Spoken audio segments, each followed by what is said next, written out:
Bueno, aquí un agradecimiento a quienes organizaron y Pamela fue mi profesora guía en este trabajo.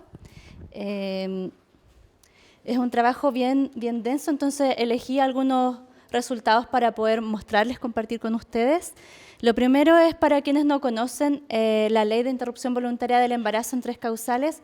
La causal violación pone en el centro la voluntad de la mujer para decidir si realizar o no un aborto frente a esa situación. Y tiene requisitos, por supuesto, en el acceso. Para niñas menores de 14 años, el plazo para poder interrumpir es hasta las 14 semanas de gestación y para mayores de 14 años hasta las 12 semanas. No se requiere denuncia, que es algo muy importante y que muchas personas en salud no saben, que no es necesaria la denuncia para poder acceder a un aborto. Y ahora vamos a ver un poco de esta complejidad que ocurre. Acá en el área del Servicio de Salud Metropolitano Norte, el hospital de referencia es el Hospital San José, este hospital que tenemos acá al frente de nosotros. Y en este hospital, estos son datos de las causales que han ocurrido desde el inicio de la implementación de la ley, el año 2017, hasta junio del presente. En total, ellos han hecho hasta esa fecha 57 causales violación. El año 2020 fue el pic y hubieron 23 casos en todo el año. Y este año pasado, el 2021, hubieron solo 5. Si miramos además la distribución por tramo etario, las menores de 14 años es realmente exigua, son 4 en 5 años. Estamos hablando de uno de los servicios de salud de la región metropolitana más grande. Son 8 comunas y estos datos son súper exiguos. A nivel nacional también los datos nos muestran que la recurrencia de las IVE es muy baja. En la ley se estimaban alrededor de 2.000 causales anuales y esto estimando por los datos de denuncia, que sabemos que son la punta del iceberg. Hay muy pocas mujeres que denuncian violencia sexual y de esas un porcentaje quedan embarazadas producto de esa violencia. La estimación era muy relativa como esos datos que también tienen un sesgo y aún así lo que tenemos anualmente en la ley son alrededor de 150 causales en todo el país de forma anual. Y aquí en este hospital esos son los números anuales. Entonces, el objetivo de este trabajo fue explorar la ruta de acceso, viendo justamente que el acceso es uno de los elementos más críticos, pero también dar cuenta del proceso de atención en este hospital en particular. Y esto porque en este hospital hay un equipo muy comprometido con la salud sexual y reproductiva, un equipo puntero en esto a nivel nacional, que fue un equipo que también pudo capacitar a otros equipos en otros hospitales y en otros territorios.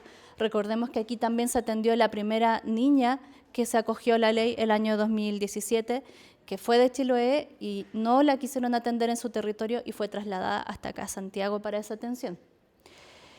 Esta investigación fue de carácter cualitativo y se realizaron 24 entrevistas semiestructuradas, tanto a profesionales del Hospital San José como a profesionales expertos en violencia sexual y a otras personas, actores importantes en relación a la causal violación. Y también se logró entrevistar a una usuaria. La idea era entrevistar a muchas más, pero como vimos los números son muy pequeños. Entonces finalmente de las 5 que hubieron el año pasado se logró entrevistar a una. En los resultados, entonces, como les decía, solamente voy a puntualizar algunas cosas. Y esta es una gráfica que muestra un poco cuál es el proceso de la ruta de acceso a la causal violación. Entonces, el equipo IVE está situado en el nivel secundario. La norma técnica la sitúa en el alto riesgo obstétrico. Sin embargo, en este hospital es un equipo que no está en esa área, sino que está en ginecobstetricia y es un equipo que se llama la Unidad de Salud Sexual y Reproductiva, que ya es bastante distinto a la experiencia de otros hospitales. El punto es cómo las usuarias llegan a un equipo hiperespecializado en el hospital, ¿no? O sea, si yo soy usuaria, no conozco cómo está organizada la red de atención, cómo llego a un equipo súper especializado. ¿Ya? Entonces, aquí cobra mucha relevancia el punto 1 y 2, que son los puntos de contacto y sospecha, donde la usuaria debería ser informada y orientada para poder llegar a este equipo especializado. El punto es que mucho de esto que ocurre aquí, esta es como la gráfica del deber ser, Pero lo que ocurre es que finalmente el punto de contacto muchas veces no está informando, tampoco hay una campaña general a la población, y en la sospecha la atención primaria tiene un rol por norma técnica de derivación, no de pesquisa. Y eso es muy importante porque finalmente las usuarias no llegan diciendo yo sufrí violencia sexual, necesito una derivación a ARO. O sea, no ocurre de esa manera, no va a ocurrir de esa manera, y por lo tanto la labor de la atención primaria tiene que ser pensar que la violencia sexual ocurre, saber cómo ocurre, poder comprender cómo una usuaria podría estar en esa situación, darle el espacio para que la usuaria pueda hablar, finalmente sienta la comodidad para poder hablar sobre la situación y poder ser derivada a tiempo. Entonces, para puntualizar sobre el punto 1, el punto de contacto, lo que está en la norma técnica es Salud Responde, el teléfono de MinSal, que muchas veces lo que hace es simplemente decirle el CEFAM que le corresponde es tal, vaya a tal. O a veces vaya a la urgencia de tal hospital que es el que le corresponde para entrar vía urgencias al equipo IBE.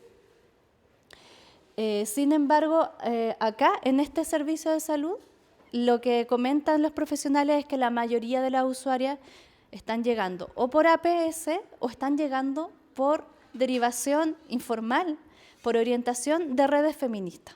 Las redes feministas están haciendo el trabajo que muchos profesionales de salud no están haciendo. Y no hay ninguna otra información en ningún otro servicio que toma contacto con usuarias que viven violencia. O sea, no hay información en las urgencias de primer y segundo nivel, no hay folletería. En estos dispositivos no había absolutamente nada, ni un afiche, ni un flyer, nada en absoluto. No hay nada en servicio médico legal. De hecho, ellos rehusaron participar de la investigación porque, según lo que comentaron, no tenían ningún rol que cumplir, aunque está el rol en la norma técnica. Por supuesto, PDI y Carabineros también, no hay ninguna información a las usuarias que van a hacer denuncia, no se les entrega ninguna información, ni siquiera se les entrega copia de la denuncia para poder evitar que tengan que volver a relatar en el equipo especializado. Tampoco en las redes no hay trabajo con intersector sobre la ley IBE, ¿ya? Entonces, todo esto finalmente repercute en que las usuarias, cuando logran llegar, si es que logran llegar, muchas de ellas lleguen fuera de los plazos establecidos por la ley y no puedan interrumpir. También esta desinformación no solamente es de parte de la población en general, sino también de los profesionales de salud. Dentro de las matronas que yo entrevisté en distintos centros de atención primaria de estas comunas, habían algunos que no sabían la ruta de acceso, no sabían cuál era la forma de derivación, no sabían aspectos esenciales de la ley. Ya. Y sobre también la ley no existe, existe un artículo que prohíbe la publicidad explícita dentro de la ley y eso confunde mucho a los equipos de salud. Acá solamente para remarcar algunos resultados, el rol de pesquisa en la APS es súper relevante. Entonces, aquí yo remarco el plural en esta cita porque una matrona que logra derivar, que fue entrevistada para esto, ella dice, llegamos a la conclusión de que hubo violencia sexual y que ella quería abortar. O sea, en un trabajo activo de la matrona, conversando con la usuaria, es que ella detecta que ahí hubo violencia sexual, se lo comunica y también le dice que existe la ley y que puede interrumpir. Entonces, ese trabajo activo es algo que hay que potenciar en la APS. Bueno, esta es la ruta de acceso, un poco para que vean ya cuando llegan las usuarias al hospital lo que ocurre. Hay una primera acogida del equipo de la dupla psicosocial que conduce en este hospital. La psicóloga o psicólogo del equipo no lo conduce ginecobstetra. Y luego ya viene un momento donde se hace la ecografía, que sí toma un rol más preponderante profesional ginecobstetra, se constituye la causal, se valora el relato, se compara con la edad gestacional. Si ambas cosas coinciden, se constituye la causal y ahí la mujer puede decidir si quiere o no acogerse a la ley. Y se agenda el procedimiento que en este hospital está siendo realizado entre 24 y 48 horas después de esa primera atención continuada que es desde la acogida hasta la constitución de la causal. Entonces, la usuaria que fue entrevistada valora mucho esta atención que fue sin dilaciones, que fue rápida, que fue una resolución para ella también muy eficaz en el tiempo. Luego también hay acompañamiento, que en la norma técnica está puesto como posterior, pero en este equipo se hace desde la primera acogida. De parte de la usuaria existe temor sobre todo a la revictimización en el marco de la atención de salud, o sea, que no se le crea, que se la cuestione. Y aquí la usuaria que interrumpe releva este rol de los profesionales, que fue ponerla cómoda, que ella pudiera conversar, que pudiera también dar los datos esenciales que tenía que dar, pero que no se la cuestionó, ¿no? Ese era un temor que ella tenía previo a poder hacer la interrupción. Y aquí ya voy a pasar un poco hasta el final. Hay una dificultad en la norma técnica, que es que siempre se dice que la aproximación de los equipos no puede ser pericial. Ellos no están para decir si hubo violencia sexual o no, porque eso se define en el marco de una institución jurídica, pero sí el equipo es el que decide si la usuaria puede o no interrumpir. Y esa decisión pasa por una valoración del relato y la edad gestacional del feto.